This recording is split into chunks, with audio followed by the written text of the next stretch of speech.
You hear the beats, you hear the sounds. That means this is Clutch Picks Sports Betting Podcast, Week 13 NFL Picks. My name is Sheldon Alexander, back here again with my guy, Mr. Matt Russell, just putting in work.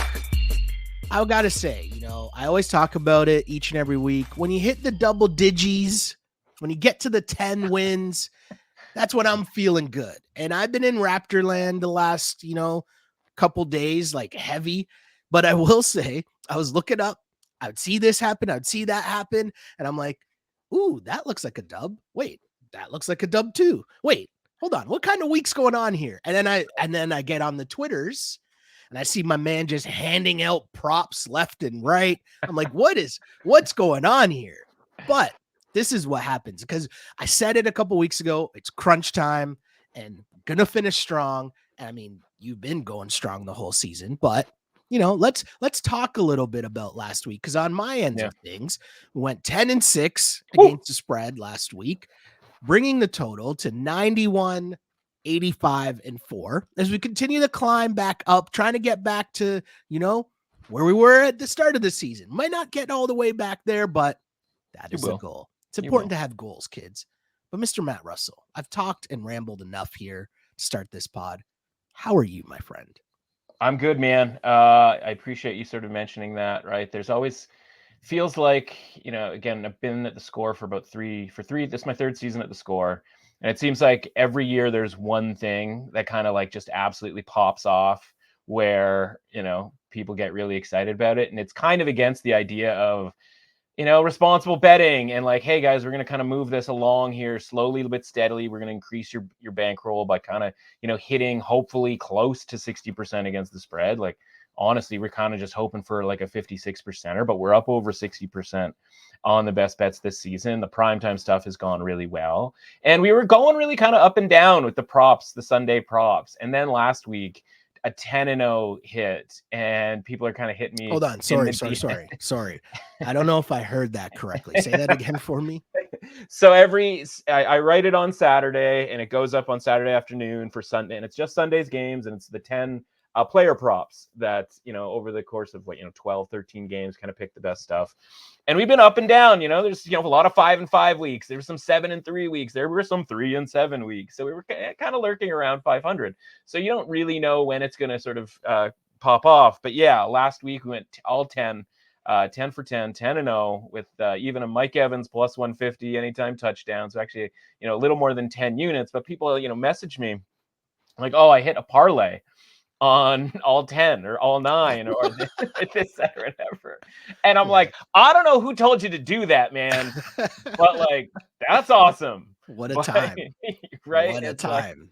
It's like, yeah, like, please stop doing that. And like, take that money and just start and honestly use that as a bankroll to bet individually, right? Like if you happen to hit one of these, whether it's the 5 for 5 on a round robin underdog money line parlay that we've hit in years past that kind of got people's attention, or this 10-0 thing, and it's like, you stop parlaying this stuff, man, because you're just gonna lose every week. Like if you're parlaying everything and it's 9-1 or 8-2, which like I am thrilled with because that's we're talking 5, 6, 7 units, like, and you're losing. So stop doing that. And so take the opportunity that we had this literal once in a lifetime thing. Like we have not done it before. We will not do it again. Take that money and then just go, okay, like what is my unit size? $10, $20, whatever it happens to be. Whatever you put on that parlay in the first place, and then just bet everything going forward individually. You have done it. You have got your little betting nest egg with that kind of crazy hit. Like that's my advice to people, because this isn't a situation, as we are not the type that are like 10-0, like gonna have all the time. Like that's how we do. Like it's just like, it's the wave, man. It's the wave. Yeah, it's like, no, you know what? We're gonna probably we'll have props for maybe 15 weeks, like right up until kind of Christmas hits. So it means there's going to be 150, sometimes we do a bonus one, every couple of weeks, depending on sort of what the market sort of, provides. It's like, there's going to be 150 plays, 160 type plays. Right. And it's like, we're just trying to go 90 and 70 out here. Right. And like, so there's just no room for the parlays in that situation. Right. So yeah, just an incredibly kind of hot thing. We were a Zay Flowers takeoff from covering on Sunday night and a 59-yard field goal going in from sweeping the best bets board as well. So it was almost just an absolute epic weekend, which is hilarious because Thanksgiving and Black Friday, especially Black Friday, with an absolute heinous over hitting with the Jets and the Dolphins, and along with the quarterback Tim Boyle going over. I was sitting there on Friday and then eventually Saturday, as I'm like in the process of writing the player props, I'm just like, what do we got to do out here? Because, we'll get to the Thursday night game here pretty quick, but like Thanksgiving and Black Friday did not go well last week. And so, I just kind of have to remember, like, if you don't love me on my, Thanksgiving and Black Friday, you can't love me on my 10-0 props, or however that sort of phrasing goes. So up and down, man. Like you said, the wave football, like we got super football that day. We got super football actually in college football as well, with a couple of rough beats to end the regular season. And then you wake up on Sunday and then just everything kind of goes right. Or I shouldn't say everything goes right, because I just mentioned two like pretty heinous beats on the Bills money line and the Chargers +4, +3.5. So, it's always lurking around the corner, both good and bad. So you just got to take it, in stride. I hear you. So huge shouts to a big, nice week 12. Let's try to keep the good times rolling in week 13. And as a wise man once said, you got to know when to hold them. No, sorry, never mind. I'm not going to sing it. I'm not going to do it. Anyways, we will get to Thursday night football before I just make a bigger clown of myself here. But start with Thursday night football. We got the Seahawks. We got the Cowboys, because they just keep beating up on squads, sitting at a 9.5 point favorite at home against the Seattle Seahawks. And I'm going to ask the same question I asked last week, which, in that Thanksgiving game, it was the Cowboys were taking on the Commanders. We talked about the Commanders, comparing them to the other crap teams that the Cowboys beat up on, because the Cowboys just beat up on crap teams. Yeah. So I'm going to ask, are the Seahawks a crap team? Because I'm looking at it and it's 9.5, which isn't quite 10, but I'm still I feel like the Seahawks are functional, or they prove to be functional and shouldn't just be rolled over here. Am I wrong for being on the Seahawks +9.5? No, I don't think so. I think it's a kind of a pretty obvious theoretical buy low, sell high, right? And it's just, the problem is, and we've talked about this before with the Cowboys, I think we probably talked about it last week, probably the week before that. It's like, if you're high on the Cowboys when they were rated lower, as I was accumulating all kinds of Cowboys positions over the course of the season, which we had talked about since our our season preview episode, where it was like CeeDee Lamb, Dak Prescott, like let's grab those guys for awards and league leader type markets.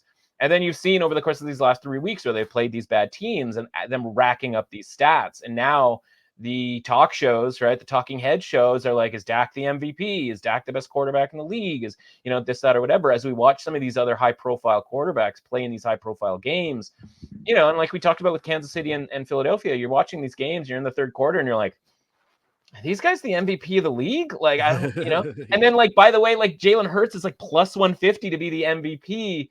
And, they're a 59-yard field goal away from like him. I don't want to say being like disqualified from it, but like being kind of out of that mix.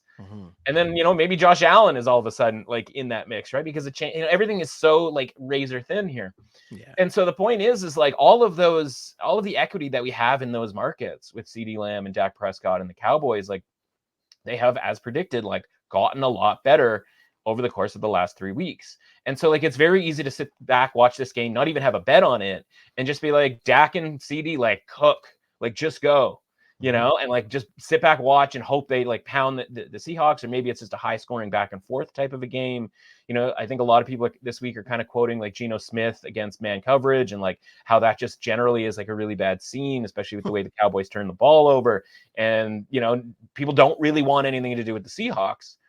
But this number hasn't really hit 10, right? Like it moved from 7 was the look ahead line. It's easy to look back at that from last Thursday, back-to-back games, watching the Cowboys, blow out a team and the Seahawks get blown out, and see how that goes from a 7 that was available for, obviously it's small limits, to 9.5, and be like, yeah, okay, well, it's a 2.5 point move off of last week's game. But it's also just, again, how many times do you have to watch the Cowboys beat up on a team? So no, I don't think the Seahawks are as bad as those other teams, but they're also not, 18 point underdogs the way the Giants were, 10.5 point underdogs at home, or 11 point underdogs at home. It's just 9.5. Yeah. It's, you know what I mean? So like that, the adjustment is there, but that being said, like to get to 9.5, like the Cowboys rating has to get up there pretty high. It's now technically higher than the Eagles. It's really only behind San Francisco and Kansas City at this price. And but that's my point, week, right? That's next week. Cowboys Eagles, where I'm just going to be backing a Brinks truck up to bet on the Cowboys. But that's the point, right? So like, that's the thing where it's like, yeah, they are the third rated team in the league, but like we also kind of thought they had that in them. And so it's like, well, I'm not dying to fade the Cowboys here. So, you know, I think the thing for me is there's some plus 10s available, like minus 118.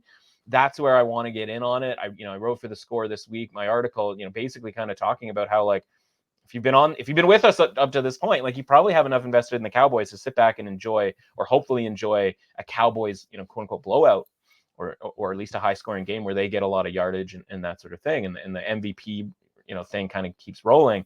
And that's just kind of how I prefer to sort of watch this game. So I will have a small bet on the Seahawks, just because that's what we do here, right? We look at the rating, we see that the Seahawks have been dipped below 50 in there, 50 out of 100, obviously 50 being dead average. They've dipped below that. So that's the buy low element to this, right? Yeah. And a couple of weeks ago, if you'd said, oh, Seahawks and Cowboys on a Thursday night, we'd be like, oh, that's a pretty good game, like two playoff teams and yada, yada, yada, right? So, there is that element to it, but it's just like, it's hard because this isn't a team that we've been down on that have had three straight, really good games against bad opponents and boosted their rating. This is a team that, like, we expect to play well going forward, and we expect to win next week when it really, really matters. Yeah, and there is a world where Thursday night game with the big boy Eagles matchup next week, where it's like we just can win this game and go home happy, winning by a touchdown, and everybody goes home happy, right? Well, the look-ahead line for that game is minus 2.5 for the Cowboys. So if we get that, it is on, as they say. Like, where's that game? In Dallas? In Dallas. Yeah. Ooh, okay. Interesting. Yeah. Interesting. Things are going to get weird in the accounts next week. Tune in next week for the follow-up. Let's go. I mean, you might not have to, because that's going to be the only game that matters next week. Spoiler alert. That's the only game that matters next week. Sure, a bunch of other teams play, but yeah. Well, speaking of, I'll say, yeah, the pick remains on Seattle plus 9.5. But as you talk about games that matter this week, we got a banger here. Niners and the aforementioned Eagles. Eagles at home as 3-point underdogs. And listen, I'm a Niners fan, so I'm going to admit my bias here right up off the front end here. The Eagles, though, I don't know if I saw enough from them against the Buffalo Bills that showed me that they are the same team as they were last year. I feel like they've had a string of, if a play just goes one way or the next, do you know what I mean? Like, they lose two games in a row, basically. Yeah. And 3 games at some point, but you know what I mean? Like, if Gabe Davis goes in instead of going out. I mean, that's what people mention that, but it's like a 59-yard field goal in the rain where he hit like this like squeezy cut 4-iron like through the uprights from like a mile away. One of the rare times where I'm like, you know what, kicker, get your celebration on. You knocked out one of those, helmet off, celly on, pants off, like whatever you want to do, man. Like, I don't even like it. And listen, I was sitting there, like I said, plus 3.5 with the Bills, but so like same. We're hanging on for dear life in overtime, but like I also have Bills money line, and that would ended up cashing for us in the round robin underdog money line parlay, because the Bears ended up winning the next night. And so it's like, like if we put us in a position where a guy needs to make a 59-yarder in the rain, like I'm gonna feel really, really good about it. And like I thought he was missing for sure. I got to be honest, I thought there's no chance he's hitting this. And then he nailed it. But going into this week against the Niners, this is interesting, right? Because you mentioned about the look ahead next week against the Cowboys. The Eagles have been getting a lot of breaks the last couple of weeks, and at some point, don't things have to like swing back the other way?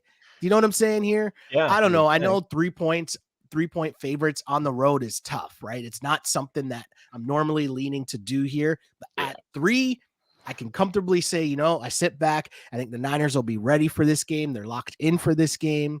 Shanahan's going to come up with all the plays he couldn't use last year when he had to use Christian McCaffrey as running back or Brock Purdy, who couldn't throw, as quarterback. Yeah, give me the Niners -3. So, I mean, you can get, it depends on sort of what side you want, right? Because like the best price at +3 is -115, and then you get some -2.5 at around like -118. Obviously, with the key number of 3, again, your accounting doesn't, involve juice, right? So it's you're welcome to just take the Niners -2.5 at -118. Like, there's no reason that you should demand that the Niners win this by. Let's go. And honestly, once we get closer to the game time, it seems like Lane Johnson is going to be ruled in, which I think is part of the reason that this might have been driven all the way up to 3, because this line opened around Pick'em. The look ahead was actually like Eagles -1. And so at Eagles -1, I was sitting there going like, I can't wait for next week. Even before we get to the Eagles Dallas game, we're going to be on San Francisco at that price. So, it opens at, kind of pick 'em with maybe a little bit. I think it was like -115 money line on the Eagles, or excuse me, on the 49ers. I bet that. And then it gets up to 3. And I'm just like, I'm looking at like from a ratings perspective and like a point spread creation perspective. I'm like, I can't get to 3. Yeah. You know what I mean? Like there's downgrading the Eagles, but like, how far? You know what I mean? Like for what reason? Like constantly winning games, which like, fundamentally, as we try to handicap this, this sport, like you have to look beyond the idea of winning and losing. But like there is value, especially in sort of closely lined games here, to the ability to like just hang in there. Because like Josh Allen was on one on Sunday. Like he was the best Josh Allen has looked like maybe in his entire life. Yeah. And it's just like, the Eagles are just like hanging around. They obviously get that like one interception that like probably turned the game. But it's like, that's kind of the point, man. Like the Eagles just keep malingering. So the problem for me in this game is like, I like the idea of the 49ers. I'm right there with you as far as like, I'm not that quote unquote afraid of the Eagles' home field advantage, because they probably should have lost the game to the Cowboys. They definitely should have lost that game to the Bills. And obviously they played in close games with like the Commanders, and they lost to the Jets and things of that nature, right? So it's just like, this is a team that probably should be around 7-4, maybe, maybe 8-3, something along those lines. But it's like, everything I do about betting is like value and like being on the right side of the percentages and all of that kind of thing. So I'm sitting here looking at like a +3. Like if this gets to like a reasonably priced +3, which it did very briefly this week at minus, I think, 110 or 115. I'd have to double check to see what I bet it at, because I did bet the Eagles. I bet back on the Eagles at +3. Right. So I got a position on, I have 49ers pick them. I got Eagles +3 for very small amounts. Right. So I still have an opportunity here at larger amounts to go with one side or the other. And I just keep, going back and thinking like, there's a lot that the 49ers can do to take advantage of the Eagles, especially like their defense, right? Like what's the Eagles' weakness, right? Their linebacking core, because they don't invest in it, because it's like the most sort of replaceable thing on defense, right? It's the running back position of the defense. Well, like that's going to be a problem against George Kittle and Christian McCaffrey, right? Like this is not, the Bills, where it's like they're constantly trying to throw the ball to Diggs and on the outside and using Josh Allen's arm strength and all that sort of thing. The like 49ers will just, as will just like kill you in small amounts, right? And the small amounts turn into medium-sized amounts because of the way that, Shanahan runs that offense and all of the misdirection and all of that kind of thing. So I just look at that, and then I'm like, the same stuff that we had problems with regards to the Eagles, why we liked the Bills last week, which I think maybe a lot of people were sitting going like, the Bills? Like, you guys have been down on the Bills all season. Like, we made so much money fading the Bills and blah, blah, blah. And it's like, yeah, but like, I'm still not stoked about the Eagles. So like, why would all of a sudden in this sort of rematch situation for the 49ers, would they have, obviously a long week, having played on Thursday, fully healthy, undefeated with all of their dudes? It's like, I get why this is the case, right? Yeah. It makes sense just from like a on the field situation, even if I can't, from a ratings numbers perspective, drop the Eagles down to the point, because I'm at my limit with the 49ers, right? Like we are at a point where like anything higher than the 79 out of 100 is like historically great team. And maybe that ends up being the case. And maybe that's how we got to this number. And honestly, if they win convincingly against the Eagles, like, then we have to start having that conversation that like, it was a weird blip that they lost 3 games in a row because of circumstance, injuries, etc. But full bore here, this Niners team is an absolute wagon. And so now it's like, well, when is the opportunity for us to ever get -2.5 on a 49ers team. Like when is that ever going to come up again? Right? Like just probably isn't. So it's just like, yeah, well, like why wouldn't you just take the really, really good team here against a team that has some holes in it? Obviously, we mentioned last week Dallas Goedert not being around is like somewhat problematic. And again, we're still not seeing a ton of running from Jalen Hurts, or at least explosiveness from Jalen Hurts. So I don't have a problem with the 49ers here. I certainly would prefer I'd pay the extra couple of bucks here at like minus 118, even up to minus 120 for the 2.5. But I think the 2.5 kind of comes back more sort of naturally over the course of the weekend here. So I think you'll be able to get like a reasonably priced minus 2.5 on San Francisco. Okay. I like that a lot. Let's keep it moving here. We got the Lions at the Saints. Lions 4.5 point road favorites here at the Saints. And I had to look twice to be like, wait, I'm actually on the Lions here. It's tough. And I'm reminding myself of, although the Lions lost me a lot of money on Thanksgiving, just starting Thanksgiving just on a terrible note, and then had the audacity to drag out Jack Harlow at halftime to just even more just make me more mad and be like, what's going on in this game? But I realized, and I learned, and one of the lessons is I'm not going to be too swayed. I'm not going to be too angry the following week.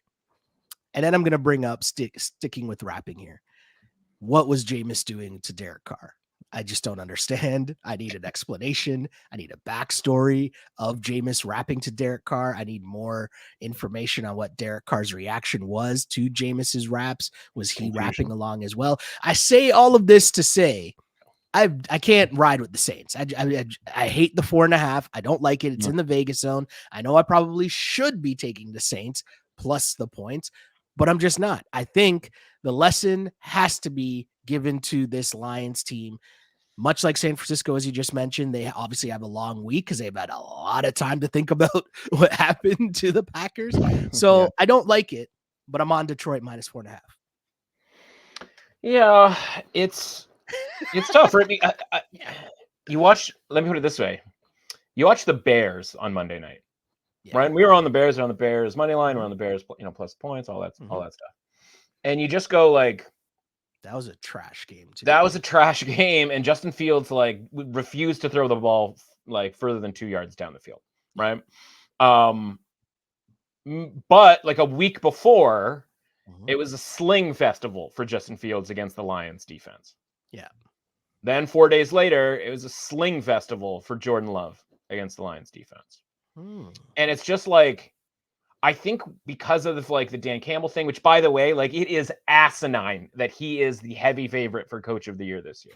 It makes no sense. He just, you know what I mean? Listen, they almost lost to the Bears. They just got smoked in essentially prime time, the primest of all the times, Thanksgiving.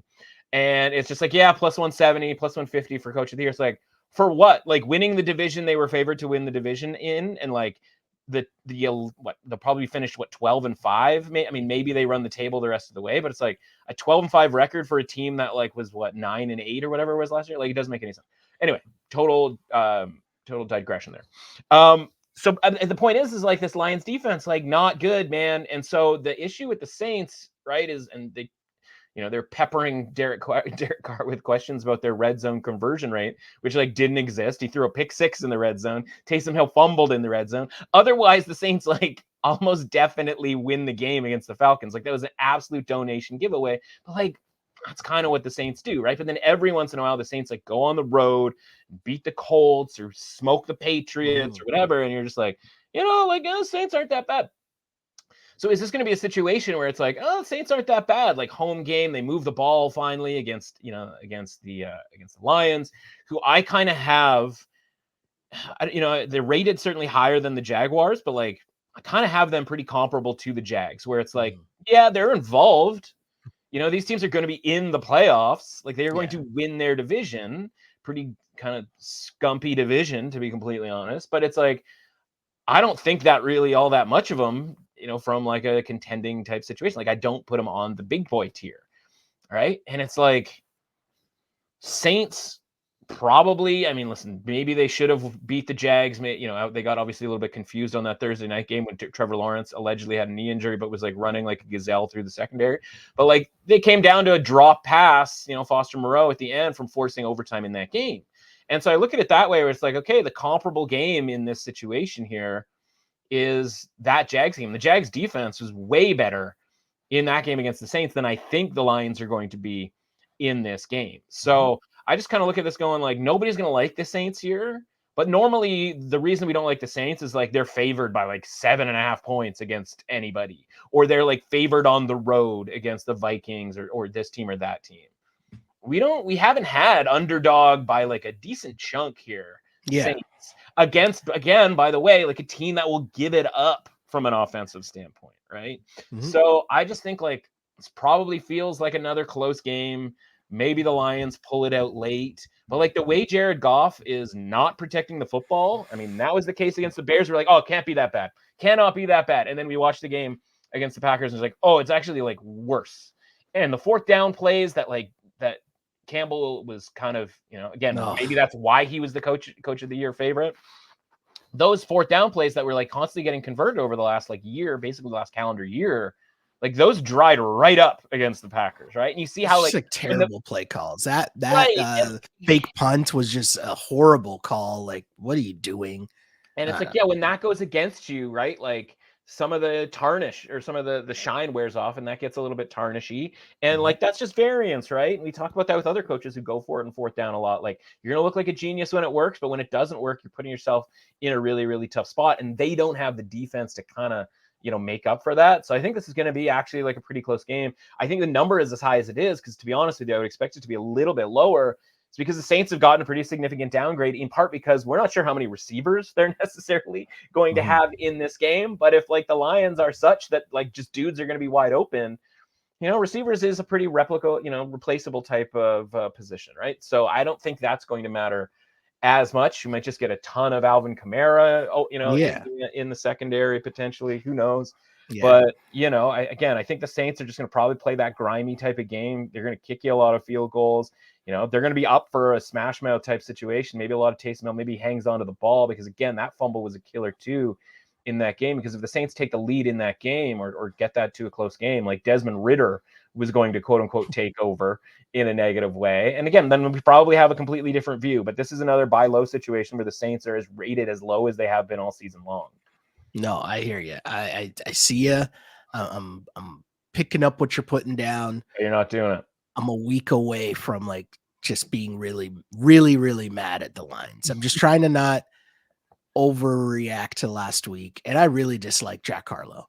But he might be is he the new Drake? Because there's a way I could go with this conversation that I don't think is for this pod. In the span of 3 days last week, he took out the Lions on Thursday, and then he took out Louisville on Saturday in their rivalry game against Kentucky. Louisville would have had, at least sort of a malingering outside chance at the, if there was complete chaos this Saturday for a playoff spot, because they would have been 11-1 going into the game with Florida State this week. But now they're merely spoilers because Jack Harlow was sitting like cross-legged on the ledge in the end zone as Kentucky was just pouring touchdowns right in Jack Harlow's face, like literally pointing at Jack Harlow with like the L's down move.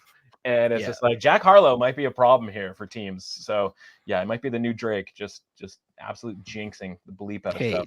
Drake didn't mush the Raps last night. Okay. Raps got to win against the Suns. The damage he was in the locker room after the game, like in the huddle. I'm like, what is going on here? Again, as I said, I could take this conversation to a whole different way about Jack Harlow being an industry plant, but that's a whole other topic for another day. Made up. Yeah. Right. He's not a real person. No. Like that performance was straight AI, right? Like his AI rap. There's more real stuff on Dolly Parton than there is on Jack Harlow. Yeah. And okay. See. Moving on. That's my way of saying I'm hesitating on the Detroit Lions -4.5.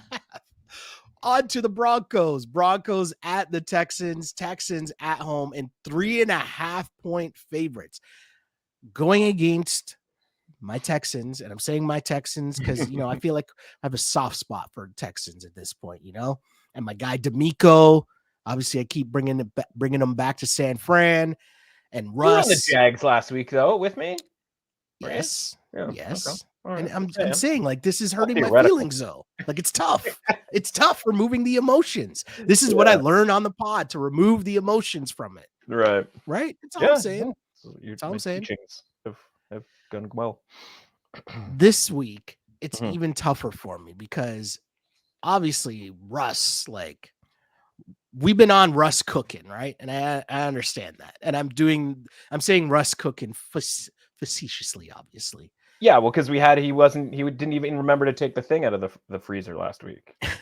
Exactly. Right? He's not cooking. Exactly. It's just like, but like Ciara's like, hey, could we get a meal going? He's like, can what? You like thaw out the turkey at least, bro? Well, like, what are you lunges. doing? But yeah, the 3.5 points here. I have a tough time with the Texans at over a field goal. That feels like a little too much for me here. The Broncos, listen, go back in the files. This run was called by someone else on this pod here. And now you're getting 3.5 points on the road against a team that is good, but we're seeing still a little loose at the end here. Might have a little trouble putting teams away here. So give me the Broncos plus the 3.5 points. Yeah, because the thing with Stroud, right, is like the throws are all sick, right? They're all awesome. The sacks are prominent though as well, right? There's a lot of sort of crushing sacks, and they just lost one of their best offensive linemen this past week for the season, right? Which is a thing that like not a lot of people are going to talk about. But when we're matching up against a defense that is like designed at this point to create turnovers, like the Broncos basically decided two things, and they equate. One, Russ, you cannot turn the ball over. I don't care what you do, just don't turn the ball over. Stop, and you watch him. Stop exiting to the side, because you can't laterally outrun anybody, and you're not completing any passes if you exit the pocket to the left or right. Like, it just isn't happening. They're basically said to him, you have to go forwards. If you need to bail out of the pocket, go forwards. If that means run and slide for like no gain or 2 yards, do it. A lot of times, guess what happens? A guy kind of pops open.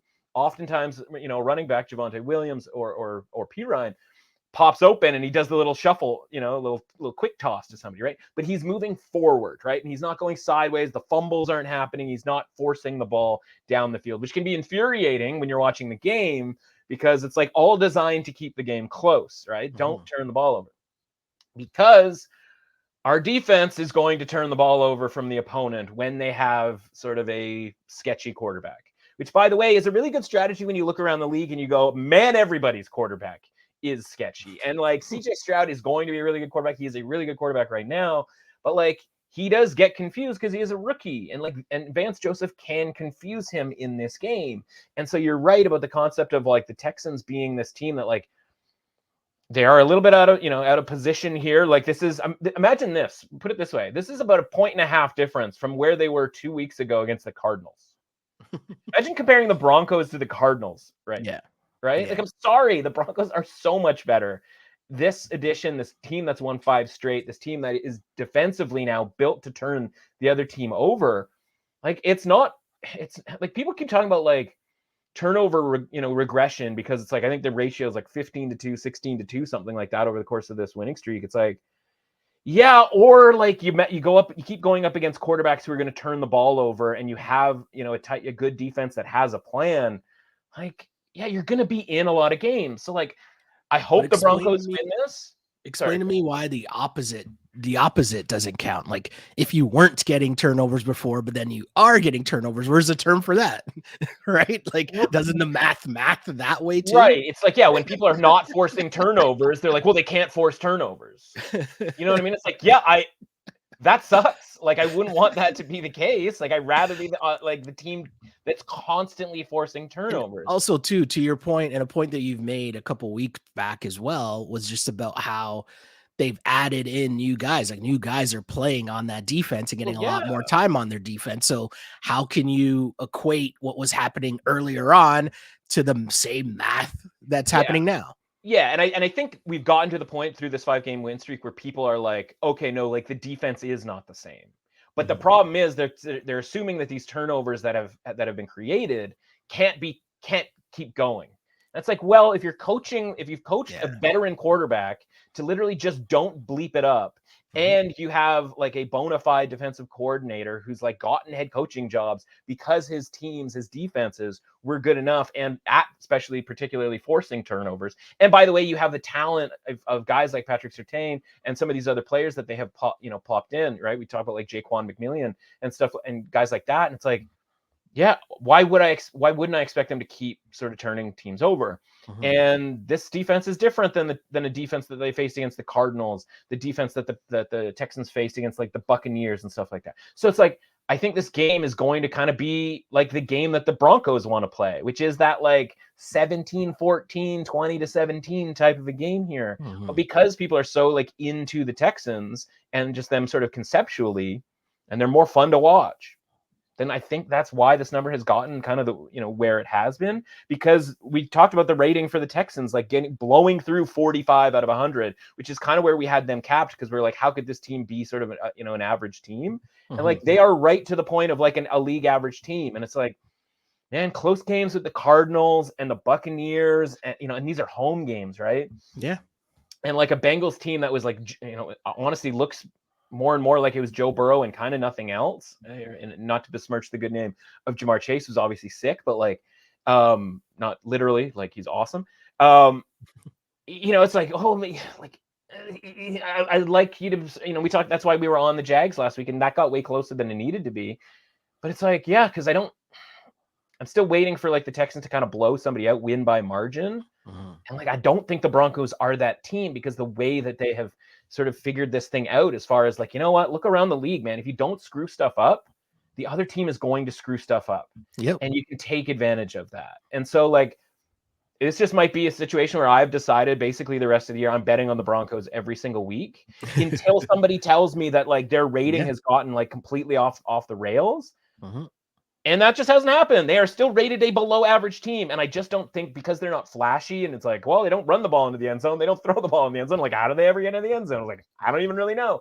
But it's like, they're not flashy, and so people aren't going to give them any kind of credit here. And this isn't like an Eagles situation where it's like some of the parts is better than the individual parts. It's like, it kind of is though, right? Like, it's like, yeah, they're probably a better than average team, even though nothing, on the team like gets you all that excited. But like, guys are balling, man. Like the throw that Wilson made to the tight end, Troutman, and he stayed in bounds, and like Sutton, on a lot of these contested balls and stuff. Like, I think it's a pretty decent team. And as long as they're being rated below average, like I'm going to just keep on betting the Broncos, and like, maybe end up in a ditch somewhere. But that certainly hasn't been the case over the last 5 weeks, where we've been on top of this Broncos thing from the jump.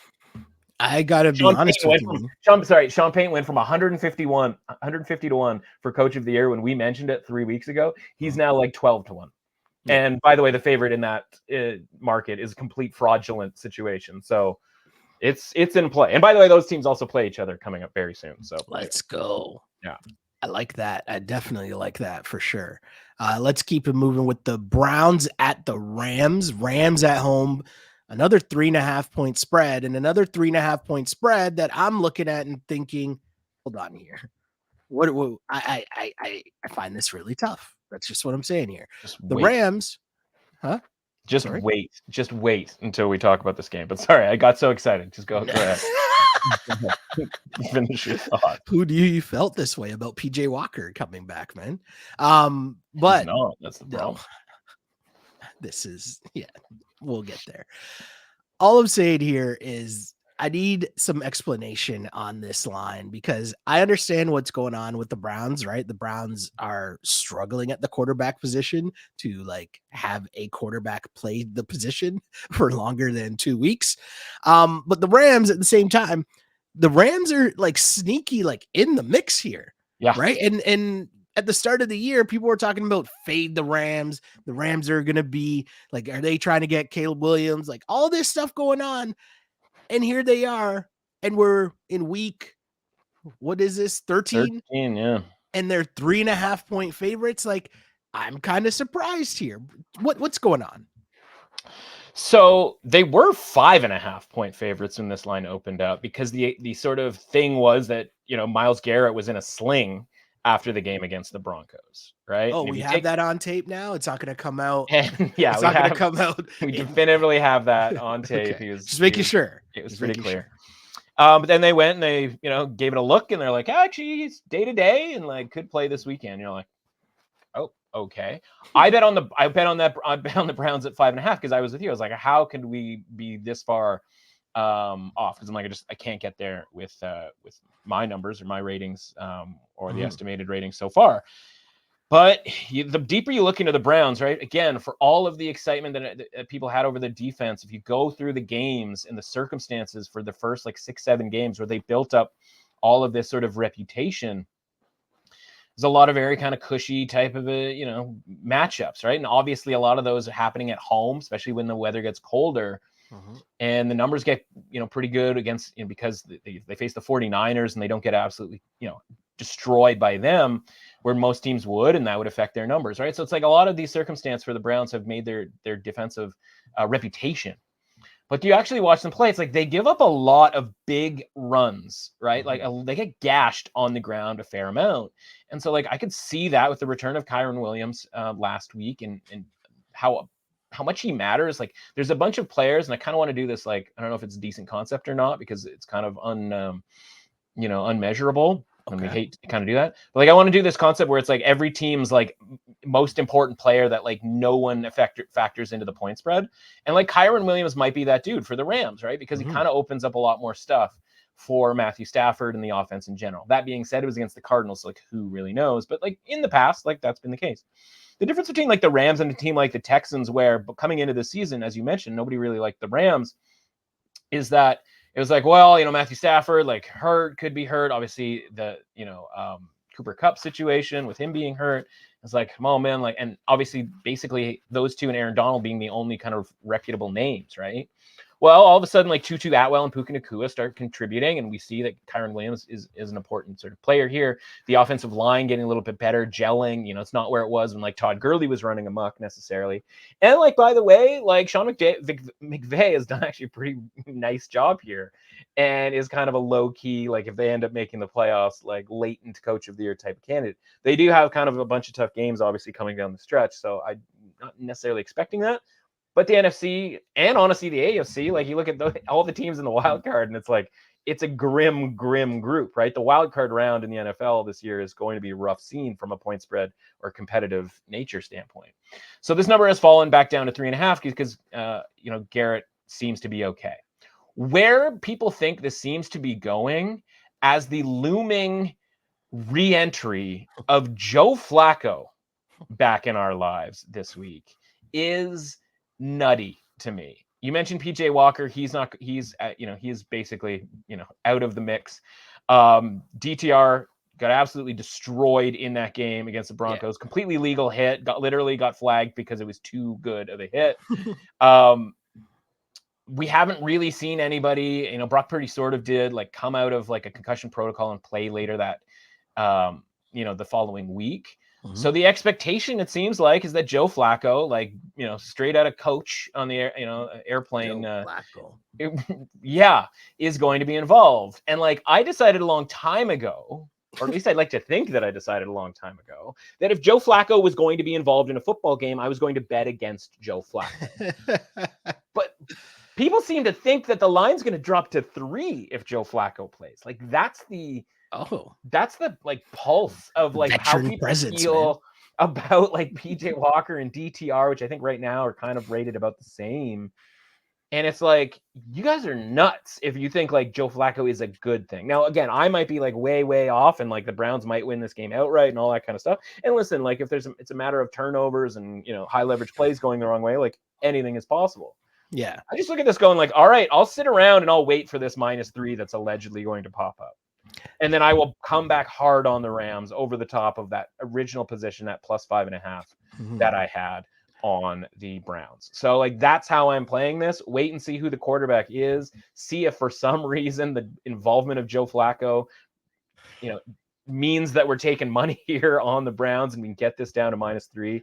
But like, yeah, I like the Rams here. Like, again, this is just me not wanting anything to do and actually being kind of excited about betting against Joe Flacco in the year 2023, which is like such a crazy sentence to say. Like, I can't even believe we're here, but here we are. I'm going to say this while I'm literally changing the pick live to tape on the pod.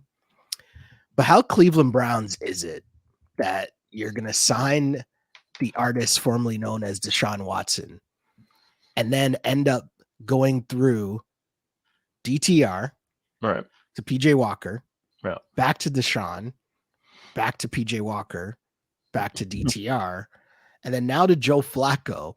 And pretty much the entire time, we've been told that it doesn't matter who's their quarterback. Like, there hasn't been that varying of a difference between who's starting. Like, how insane is that? That is actual insanity. Yeah. Like, I'm not saying there's not a difference at all, but like, it's marginal where you wouldn't think that would be the case going from all four of those dudes. Yeah, we've talked about the Browns rating and like trying to get it figured out with all of the machinations of the quarterback being in and out. And I have a note that says Deshaun Watson was sort of 50, had them rated at 51 out of 100, which is like obviously pretty dead nuts average. Mm-hmm. So that's the note for next year, right? Where it's like when we're having this conversation and Deshaun Watson's actually playing and how do we rate the Browns? How do we rate the Browns? We go, well, when he was in, they were rated around like, a little bit above average. Of course, they will probably be rated well above average next year because whatever reason, people are every year trying to make the Browns a thing, right? It is fetch. Stop trying to make the Browns a thing, even though we trash the Browns, but like they're sitting here at 7-4 and like in a relatively like cozy spot. But that's kind of the mix. That's the kind of the point, right? Where you're looking at this going like, how are the Rams favored? The Rams at 4-8 or 5-8 or whatever, 4-5-7, whatever they are right now, right? Like they're facing off against a 7-win team, and they're the team that's favored by not only 3 points, but like over 3 points. It's like, it's a little bit like the San Francisco Philadelphia thing where people are like, the Eagles are underdogs at home. And it's like, yeah, as well as I do, like we like our underdogs that are underdogs. Right. And like when a team is good and they're, 10-1 or whatever the Eagles are, not to go back to that game, but like when that happens, it's like, yeah, man, there's probably a reason that team is an underdog. Like, the odds makers don't just like hand out 10-1 teams as 2.5, 3 point home underdogs and like think they're going to get away with it. Right. Like there has to be something to that. So this is kind of like the homeless man's version of that, where it's like, you can look at this and being like 7-4, Browns, I don't care who starts. And Joe Flacco, he's won a Super Bowl. It's like, yeah, it's been a long time since Joe Flacco was a guy I was interested in betting on. So anyway. Totally fair. And you can only do the Flacco specials every so often, right? That's his lasting legacy, the Flacco special. Colts at the Titans. If you don't know what the Flacco special is, by the way, like that's just throw it deep and hope for pass interference. Exactly. Colts -1 at the Titans. I'm on the Titans here. This, although, just seems like the prototypical NFL mid-off. Like just totally mid teams, just like, which sums up a lot of the teams in the NFL, but it's like, all right, cool. Like, how much am I supposed to have on this game? I'm on the Titans here just because I think I enjoy betting on the Titans more than I do the Colts. That's pretty much it. Like sometimes you see the Colts team that shows up and Gardner Minshew's like doing stuff and they're running the ball. And I'm like, okay, sure, Colts, today you decided to show up. And then on the flip side, you got the Titans, and hey, they looked good last week for us. Like I felt good about the Titans last week. So who knows? I can take a point. Cool. Yeah. It's basically a pick 'em though, right? It's like, so think about the Titans last week, right? They were a significant bet for me. We talked about it. It's like, when are we going to get a chance to bet bet against the Panthers at around, a field goal? Like it would have been cool to have -3, but like didn't really matter. I'm watching that game and I'm watching that game very closely. Circa contest pick for us. That matters the most to me. Yep. And I'm sitting there going like, if this is any other team, the Titans are not winning this game.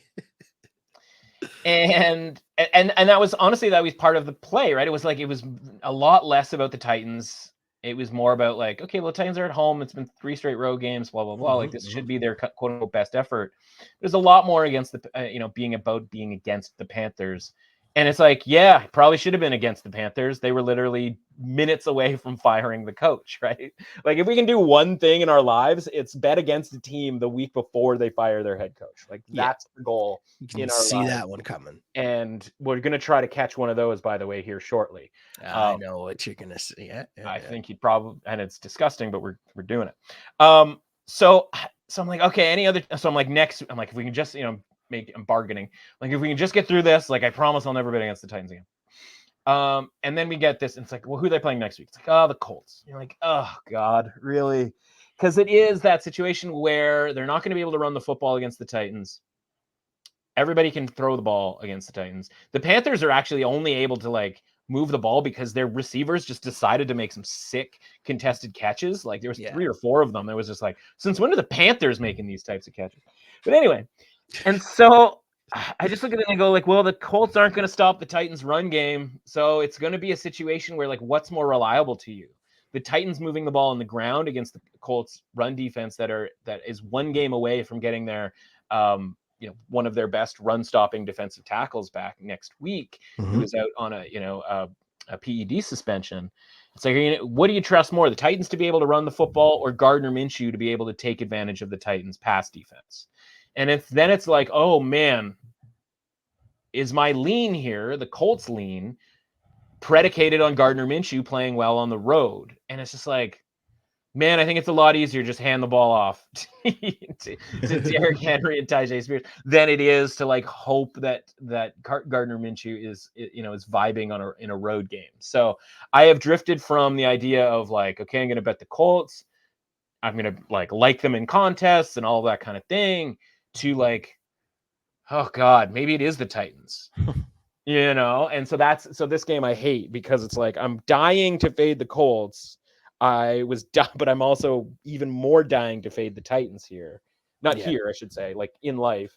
And both of those things, the backing the Colts when they get when they get better run defense, which honestly should happen next week on the road against Cincinnati, I think that's a way more interesting spot here. So I kind of actually want the Titans now to win this game so that we get a better price on the Colts next week on the road against Cincinnati, maybe even like an underdog type price. So that's kind of where I've ended up landing with this game, where it's like, maybe you just don't have a bet on the side here. And you're just kind of hoping that the Titans trick enough people that when they win this game, maybe the price for the Dolphins next week, because the Titans go and visit the Dolphins next. I mean, imagine the Dolphins pass offense against the Titans pass defense in Miami on a Sunday night, right? Yeah. If the Titans win this game and we can get that number under 10, where it's like, oh, Mike Vrabel underdog, like we get that whole song and dance for a week, and we get -9.5 on the Dolphins next week. It's 11.5 look headline. That's a pretty far way to kind of go here. Like, to me, that's kind of the best case scenario for us here, is that we just kind of leave this game alone and hope the Titans win and kind of messes with the market here a little bit for next week. So that maybe outside of the Eagles Dallas game, we do have a couple other bets next week. I will say, speaking of games that should leave alone, I feel like there's a lot of those on the board this week. Yeah. Moving on to the Chargers as 5.5 point favorites on the road against the Patriots.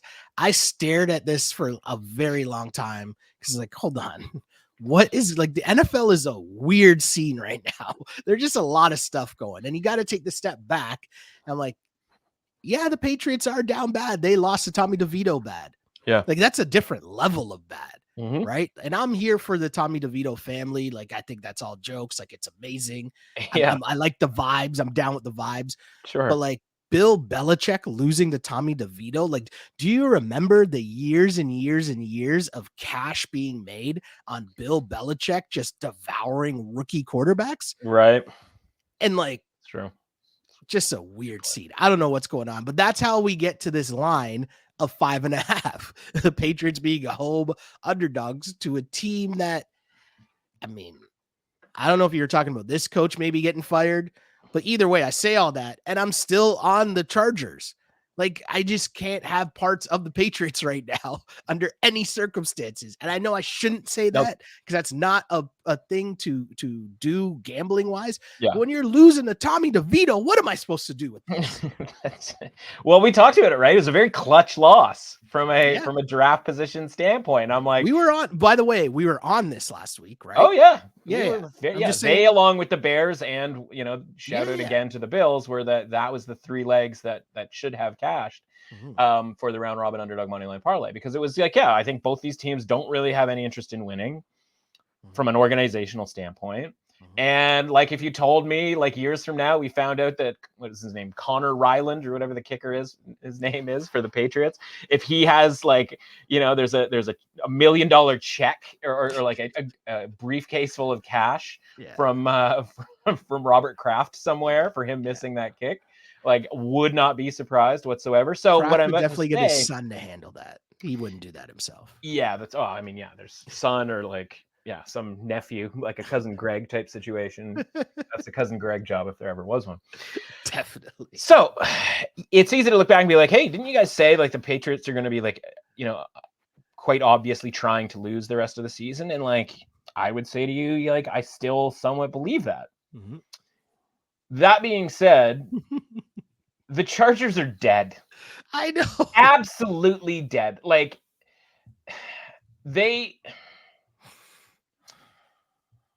all right, let's do this. Get the clip ready, the clutch points people. Like, I want this out when this happens. Patriots are going to win this game outright, and Brandon Staley is going to get fired on the tarmac on the way back to Los Angeles. Like, we are going to find out that Brandon Staley gets fired on like from your girl Maria Taylor on Sunday Night Football, like the pregame show. Like, that is going to have happened by the time. It's like Jason Garrett is going to be the first one to weigh in on this situation. He's probably going to try to angle for the job, to be completely honest with you. But that's what's going to happen here, because like the Chargers, we know about the Chargers defense. They kind of like put everything out onto the table there on that Sunday night game. That was like, well, maybe if we win this game, like the AFC is such a dumpster fire, like we can keep malingering here. It's like, no, they're out. Staley is, yelling at reporters. Like, it has all the makings, right? It is the exact same situation of like the Frank Reich scenario, the Raiders, McDaniels, like all of these circumstances, right? Like, it's over for the Staley thing, right? It was cool. When he started, he was going for it on fourth downs. There was a 4th and 1 in like the third quarter of that game where they were down. I think they were down 2 scores at the time, where like he didn't even go for it. And it's like, at that point, you don't even trust your own offense. Because part of the whole thing with the 4th down stuff was like, well, I don't trust my defense, I trust my offense. What's left to trust? Because they held up pretty well against the Ravens, but that defense wasn't doing, that wasn't the Chargers defense that we see, on most weeks. And like, I don't care if Bailey Zappi or, Malik Cunningham or me or you are playing quarterback. Like, whoever is getting the reps leading up to this game, like, I think they can have success with some really basic stuff. Ramondre Stevenson. The Chargers are like 4th worst in the league at defending tight ends. Like, let's put a bunch of tight ends out on the field, right? Like, do the easy stuff. Don't do the Mac Jones like mega turnover thing. And as much as they have lost all of these games are close. It's a lot of 3-point losses, right? Whether it's the Colts game in Germany, in the games before that. And obviously this, to me, sets up a lot like right down to the point spread, the sort of vibe within the team, right down to like the Bills game from a few weeks ago when we called the Patriots to win that game outright as well. So I think this is Belichick over Staley. I'm into that. We got Keenan Allen, who's just banged up beyond belief. Obviously, there's a shoulder injury. He's got a quad situation, which I think you saw him get drilled on Sunday night, right in the quad. And you're like, wow, he might not even make it out of this game alive. And it's like, I think Bill Belichick is going to take away Keenan Allen. And then you're left with a bunch of guys who honestly like are just not good, right? Jalen Guyton, not good. Obviously Quentin Johnson gets a lot of like flack.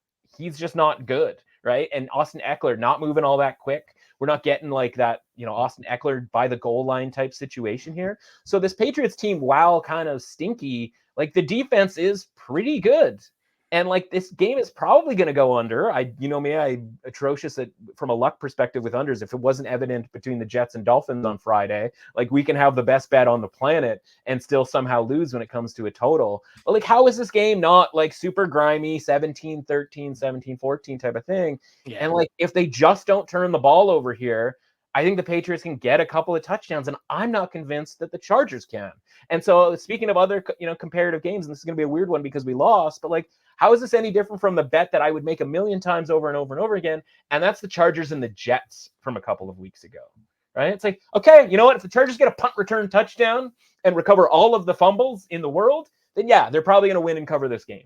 But like, if I'm not getting a second chance at betting that situation, I'm getting a second chance at betting like a situation very similar to it here. So yeah, I think the Patriots just beat, don't do much, but they beat a really just dead Charger team. And Staley, like, they don't even let him on the plane. I mean, like, maybe they let him on the plane, but like, we're talking about a 10 a.m., Pacific time zone. There's a lot that can happen in the, when you've got a full day after they lose this game at 1 p.m. Pacific Standard Time. They're gonna have a lot of time to fire this clown, and yeah, it's time for him to go.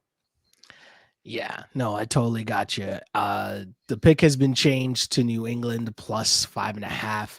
The Chargers, yeah, it's funny because in my notes it said, Chargers favored by 5.5, primed in the Vegas zone. The Pats are bad, like losing to Tommy DeVito bad, but the Chargers are the Chargers.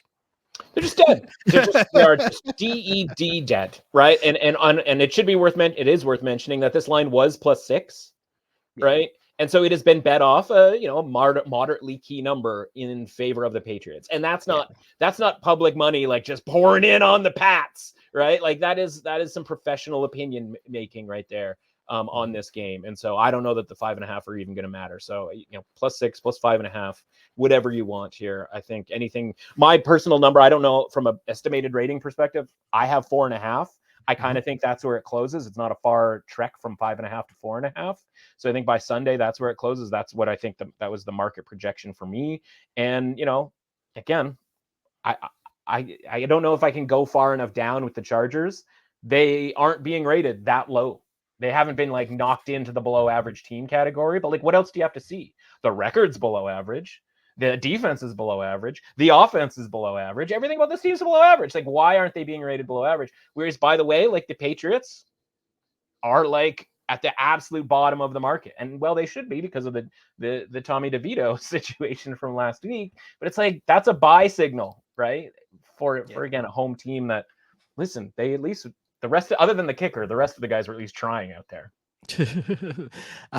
Fair enough. We know that there's still a guy trying to come back to play quarterback for this team, but still a interesting case nonetheless with the Jets, who are 3-point underdogs at home to the Falcons.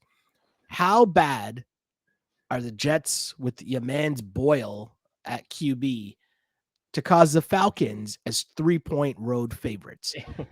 This is just a world that I cannot participate in. I would like to think that, I know last week we talked about, and you got me to switch to the Miami Dolphins, and it was totally based off of Boyle just not being ready. I mean, ready is like a compliment. Good. I you know what I mean? Aware. So now a week later, I'm sitting here and it says +3, and this is just, everything about this game feels gross. Everything about like these last like 3 or 4 games feels gross, if I'm being honest. And I mean, I'm on the points here, but I don't know what to do here. It's like, really, the Falcons on the road, like 3-point favorites on the road. It just seems so tough. But again, it's your man's Boyle. Which way am I supposed to go here? Well, so there's going to be some circumstances here, and we're right kind of in that meaty part of the curve from a like futures positions standpoint, right? Where like week 17, 18, a lot of this stuff is kind of too late. Yeah. Certainly when it comes to the thing that I'm about to talk about here, there and like, up until this point, it's kind of too early to like not bet a game because of this circumstance. And, obviously talked about it a little bit with the Cowboys, where it's like, Seahawks are probably the number that I'm supposed to bet, but if I have a position on the Cowboys, let's just sit back and enjoy the game tonight. This is a situation where I am anti-Falcons over the course of the season. But because the Buccaneers and the Saints like can't do it, right? They can't just grab the ball and run with it. Yeah. You know, the Falcons keep lingering. I am also pro Aaron Rodgers coming back for financial purposes only. I watched him, they sent the practice video out there. And for me, like, I was thinking about you with, with Puff Daddy all up in the videos. I was thinking, I had like, what's it, Mace? Like, if I can't do it, homie, it can't be done. Or that's 50 Cent? That's 50 Cent. That's 50. Yes. So Mace would be bad right. boy. That's, Make me feel so that's good. right. I was trying to get into bad boy, a bad boy artist in there somewhere. So I look at it and I'm just like, I really want the Jets to win a game here so that they can motivate the return of Aaron Rodgers, right? It's like, I don't need the Jets to make the playoffs, right? Like, people are like, hey, would you bet Aaron Rodgers and the Jets to make the playoffs? Because like, if he returns, like, no. I just need the man to play. So I'm going to need a couple of wins here in this 3-week window. And like, if the Falcons aren't one of those teams that could lose at the Jets, like, I don't know who is, right? Yeah. So that being said, like, am I looking to bet on Tim Boyle? Like, the answer obviously is no, right? So it's like, maybe the Falcons winning this game is just an absolute free space, like a bingo free space that at minus 150 on the money line, you're just supposed to bet, take your money and like move on to the next thing. But like, I don't want the Falcons to win this game. And like, I also don't really want to bet the Falcons on the road here. And I don't want to lay minus 150 on the money line. I don't want to lay minus 3 either for them to do it, even if it ends up being sort of the free space here. So yeah, Tim Boyle stinks. I don't want to bet on him. I'm just going to sit back, never probably watch this game, and then hope somebody tells me hours later. Obviously, I'm kidding. Yeah. Probably watching an alarming amount of this game because I have 5 screens going. But like, I'm just going to be like, yeah, please, Jets, just win. I don't know how you're going to do it. Just, I hope you do somehow, some way. Listen, if you could beat the Eagles at home with Zach Wilson, you can beat the Falcons at home with Tim Boyle. Like, sure, maybe. Yeah. Right? It's just like, come on, get 1 or 2 more wins here so that Raj comes back and it's a nice little Christmas present. We win comeback player of the year at 50-1 or better. And, Christmas is paid for. Nothing wrong with that. Never. Doesn't mean I have to watch the game, though. Also true. I mean, this game I might watch, although who knows how that'll turn out. We got the Cardinals at the Steelers. Steelers at home as 5.5-point favorites. The Steelers, they're plugging along, somehow just getting it done with their sputtering offense. I find it tough to lay 5.5 points with the Steelers, although it's just a weird number to me, and that's why I'm on the Cards. I don't even think the Cardinals are good. I just think that, you got Kyler running around there. Maybe he can just keep it close. Like, my ask isn't a lot here, or I don't feel like my ask is a lot trying to keep up with that Steelers offense. Yeah, so it's open 6, and I was like, Steelers by 6 against anybody? Our favorite line, right? Mm-hmm. Like, are the Cardinals anyone? Yes, the Cardinals are anyone. And it's like, okay, so I bet the Cardinals plus 6. Then you think about the game and like you start getting injury reports and that sort of thing, right? And so the Cardinals injury reports getting a little dicey on it from an offensive perspective. And the key member there, this would be the member of the, players that matter that aren't going to be reflected in the point spread. And that's Trey McBride, the tight end. Okay. We've talked about him a little bit, I think, before, and we've certainly bet him in the prop market through, my writings over at the Score. And he's been banged up. And, listen, this is Thursday morning that we're doing this podcast. So Wednesday he didn't practice. People will say, and I will be the first one to say, like, Wednesday practice reports do not matter basically ever in the season, but certainly not come late November, December. Yeah. But most of the time that's a veteran sort of day type of thing, right? Mm-hmm. Trey McBride's in his 2nd season. He's not, this isn't a veteran day type, deal. He needs to be he needs to be practicing. This is the Cardinals, right? They all need to be practicing, even if obviously some of the guys, might need a veteran day on a Wednesday. So I'm going to keep my eye on that. Okay. This is usually a really kind of obviously bad spot to bet on the Steelers, where you're laying points in a non-rivalry type of a game where they, oftentimes don't really kind of show up. Mm-hmm.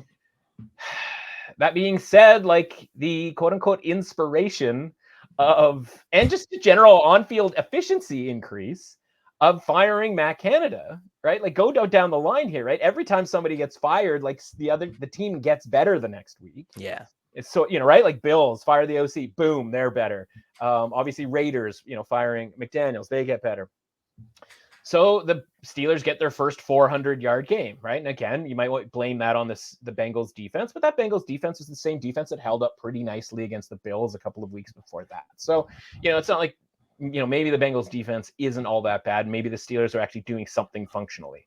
You can be, as we just talked about with regards to like the Rams and some of these other teams that have played the Cardinals, like, doesn't take all that much to be functional against the Cardinals defense. Mm-hmm. And so back home, with, again, the new coordinator, still very much, again, they get that win against the Bengals. And it's like, I really like my positions on the Steelers to make the playoffs.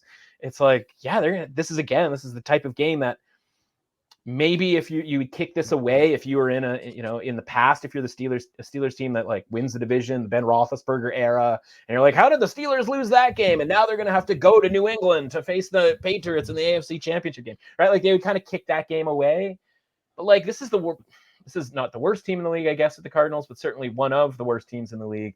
And this is a Steelers team that like still should be pretty locked in, whether it's to sort of spite Matt Canada or to like keep piling up victories. Mm-hmm. And again, the situation where like, how many times are we going to get to fade the Cardinals here at under a touchdown?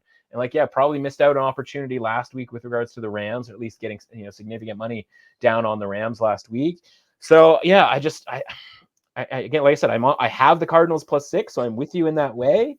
It's just that might turn into a Steelers bet here by Friday, once we get sort of like practice reports and sort of a better understanding of like what the Steelers are offensively and what they're able to do at home against the Cardinals. Yeah, no, I hear you. That's definitely going to be an interesting one to follow along with that line, much like this one is as well. As I take a look at here, and I'm seeing that you got the Dolphins 9.5-point favorites in Washington versus the Commanders.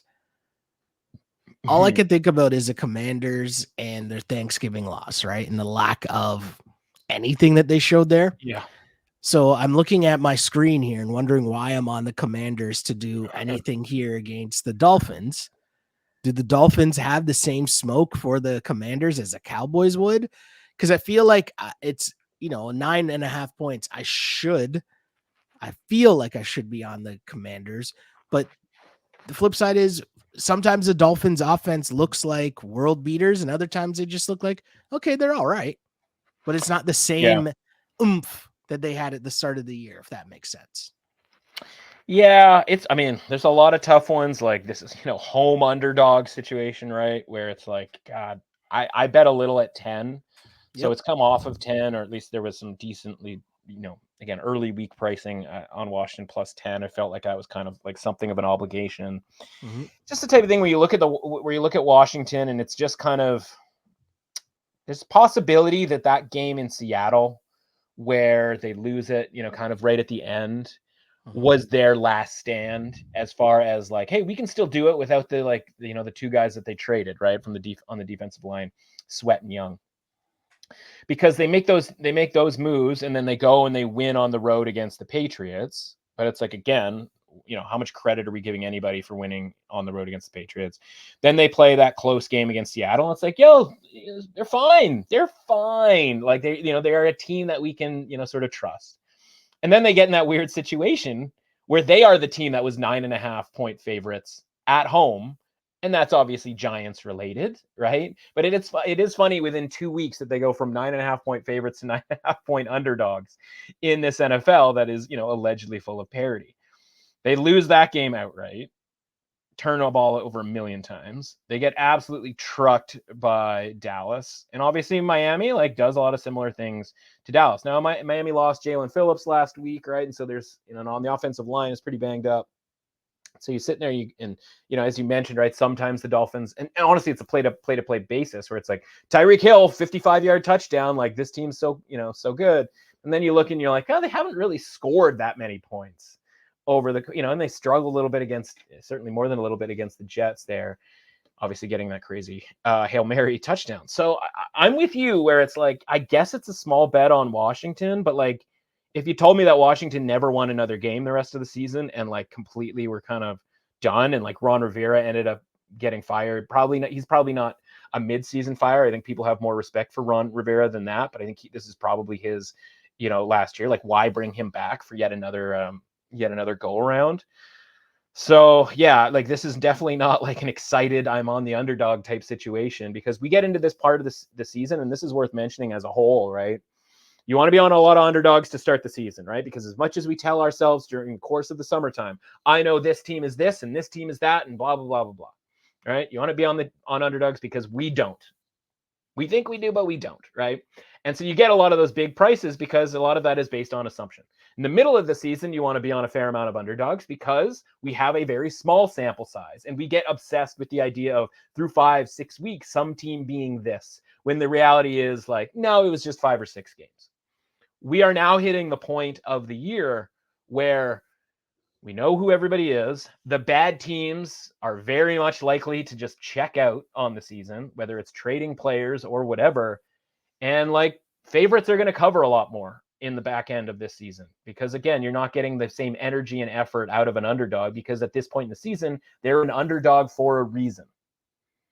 And it's probably because they're 3-8 and they don't, and it's just like they hate the coach. They don't believe in the plays aren't working, et cetera, et cetera. So yeah, this is scary, but I've got a tiny bet on Washington.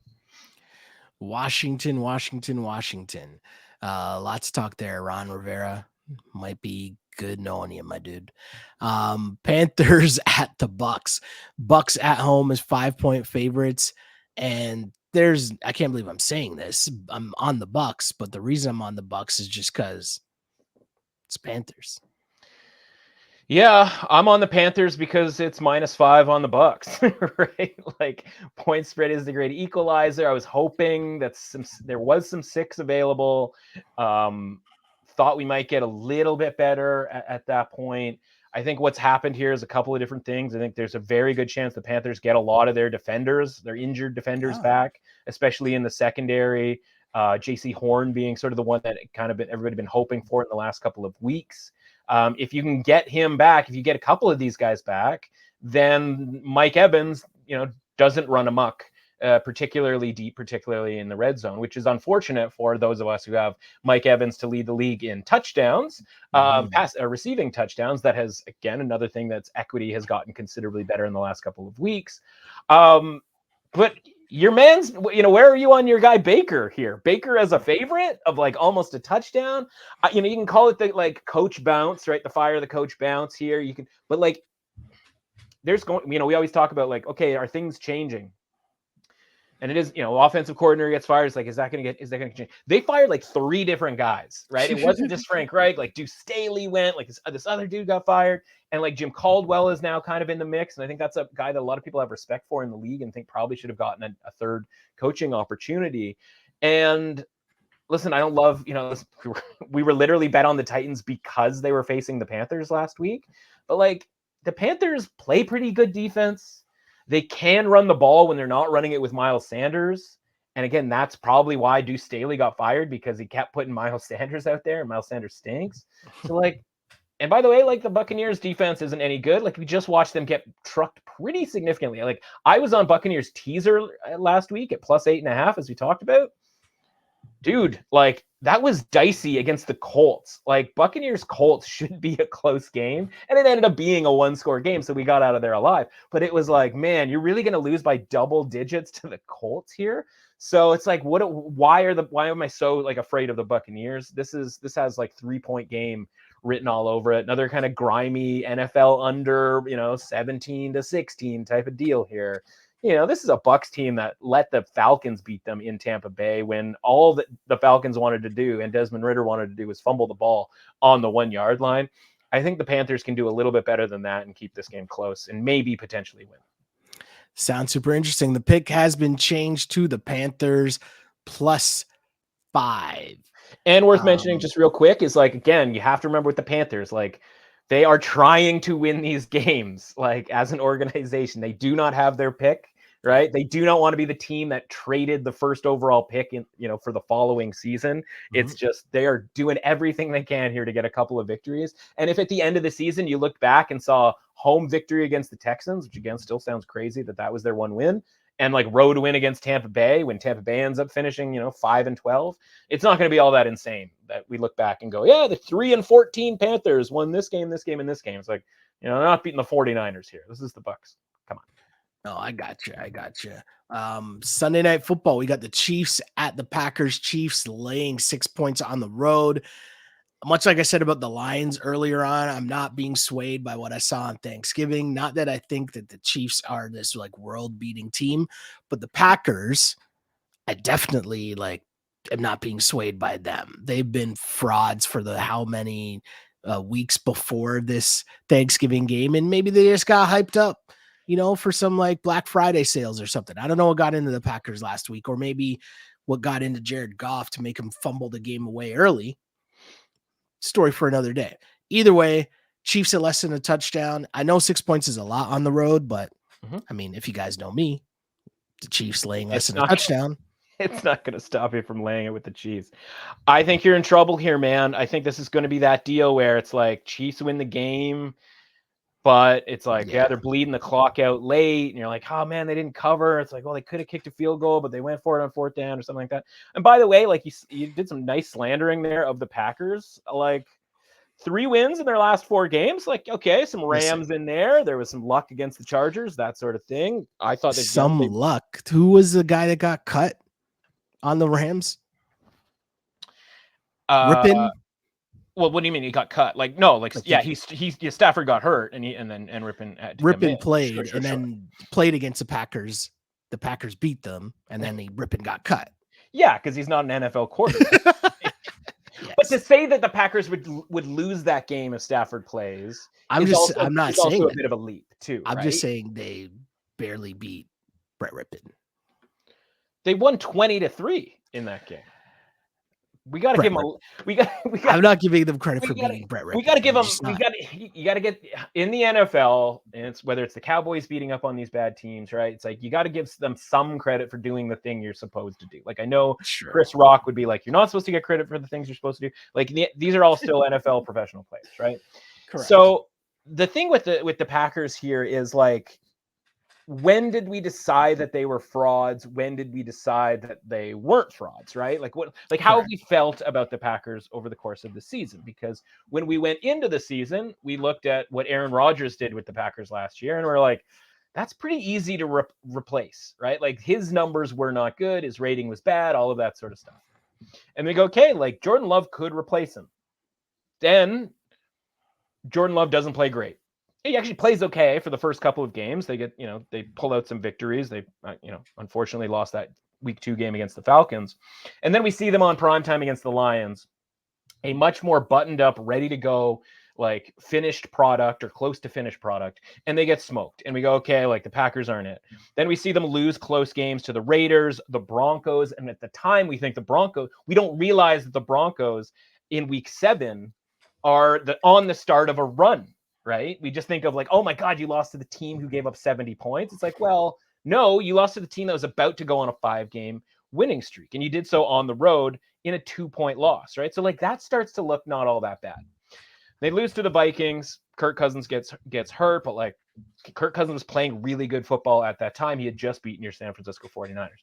And then they, now we're like 8-9 weeks into the season, and Jordan Love's first season as a starting quarterback. And you look at the numbers, all of the metrics in basically say for the second half of this start of the season, that Jordan Love is like in the top 10, close to the top 5 of quarterbacks in the NFL. And now you might say, like, look around at the rest of the quarterbacks in the NFL. How good do you really need to be in the top 5 there? But like, that doesn't really matter, man. Like, he's playing really good football. He is throwing the ball deep. He is throwing the ball deep successfully, which a lot of quarterbacks, as the aforementioned Russell Wilson, some of these other guys, aren't even doing, but he's doing it well. They've gotten healthier on defense. There's still a lot of red letters next to some guys' names on the depth chart. But I heard an interview with Rashawn Gary this week where he was talking about like, yeah, life's a lot easier when you have the guys behind us covering those receivers and blah blah blah. Mm-hmm. And I was like, man, Rashawn Gary thinks really highly of his teammates on defense. Like, man, if he thinks that highly of them, like I should probably think a little bit more highly of them than I do. And listen, Jair Alexander's a really good player when he's healthy, et cetera, et cetera. So if those guys can get better, now you've got this Kansas City team on the road that like was a missed field goal, of course, indoors, because, you know, God forbid a guy make an indoor field goal while I'm watching a guy make a 59-yarder in the rain. But like we were this close to a 17-point lead from the Raiders last week, which would have been significant to some out there. But the point is like whether it's the second halves of just not scoring that the Chiefs have done, or this first half where they could have been down 17-0 at the Raiders, who I think are just a worse version of the Packers, right? Like Jordan Love, better than Aiden O'Connell. Rashawn Gary, like comparable to Max Crosby. The defense in general in Green Bay, better than the Raiders defense overall. And like, you know, some of the parts type situation here with the Packers, where if they're the team that we thought they might be at the start of the season, it just took them 7 or 8 weeks, then they are an underdog worth backing. Like, you know, when we talk about which underdogs should we be betting on this, you know, at this part of the season, it's the teams that think they have a chance to make the playoffs. And beating Detroit on the road, like if you can do that and do that comfortably, you can, you know, for lack of a better sort of comparison, you can lose close to the Chiefs. And so this line has, you know, started at 7, like was, you know, at 7 very briefly, spent a little time at 6.5, now down to 6. I think it's actually on its way to 5.5 in the same way that the Patriots and Chargers line is. Okay. I think the Packers, you know, Sunday night, you can do the whole like Lambeau thing, blah, blah, blah. And listen, Mahomes probably pulls this out some way, somehow. Yeah. But it's kind of a sleepy spot for, you know, Mahomes too, where it's like road game against a non-conference team after playing a bunch of, you know, division game and the Eagles game and all that kind of stuff. I think the Packers have a chance to pull off the upset here, and I think this is going to be a close game. And again, like I said, probably one that the Chiefs pull out, but I think you have to have a little bit on the Packers money line here on the idea that, like, yeah, maybe they are the team we thought they were going to be. It's just taken a few more weeks, totally understandably, by the way, for Jordan Love and this group to kind of figure out what they are capable of doing. I got you. Should be an interesting one for sure on Sunday Night Football. I will be there celebrating a Niners victory from earlier on in the day. Whoa! Monday Night Football. Let's close it out here. We got the Bengals at the Jags. Jags at 8-point favorites. Not really something I want to be a part of. I totally get it. I understand it. I get that they're playing better, but I can't imagine myself laying 8 points with the Jags. Give me the points with the Bengals here. That's the thing, right? Because you look and you watch that Bengals game last week, and everybody will tell you about how like their only offense or their best offense was on deflected passes that like found their way into Jamar Chase's hands. And it's like the assumption is like, well, they're not going to get that this week, so they're not going to like move the ball at all. It's like, well, they could just do other stuff, like, you know, especially with another week and a start under Browning's belt. Yeah, there's some plus 8.5s that are pretty widely available. It seems to me from just kind of listening ear on the ground here that people like the Jags and the idea that they're just going to blow out the Bengals. But like, when does that ever happen?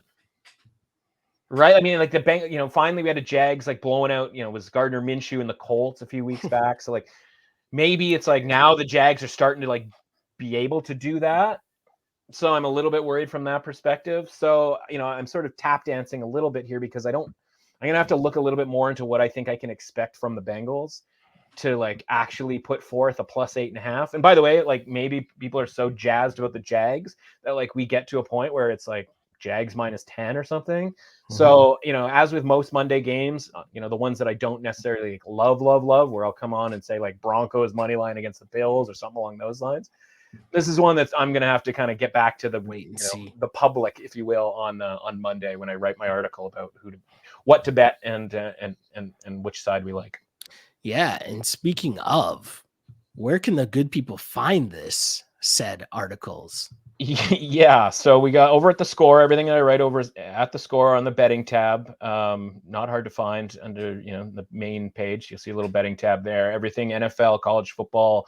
Sunday's going to be a busy day because we're going to be trying to watch these games, trying to sweat this to within an inch of our lives. We've got to find 5 winners somewhere for the Circa Million contest. And while I'm doing that, guess what's going to happen? We're going to get like 40 some odd bowl matchups, and then subsequently bowl lines that we're going to try to get down on as quickly as possible on Sunday and Sunday night. So Told the wife to clear the house, or it's going to be mayhem for me on Sunday, and we need as few distractions as possible, because we're gonna have a ton of bowl content going forward, but it all starts on Sunday with those matchups. So and you did a nice job of hyping me with regards to the 10-0 player props.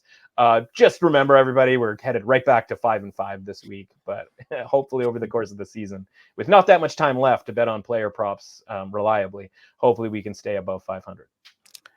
Hey, just continue to ride the wave, as I always say. And you can find me on the app formerly known as Twitter at Shell Alexander, on Instagram at Sheldon Alexander. Huge shouts to people liking and following this pod wherever you're listening. Thank you for supporting us. Thank you for blessing us with a like, a share, a retweet, whatever all that fun stuff is. We appreciate that. And as I always say, I used to pray for times like this to rhyme like this. This is the Clutch Picks Sports Betting Podcast. As always, unpolished and unapologetic. Until next time, see ya.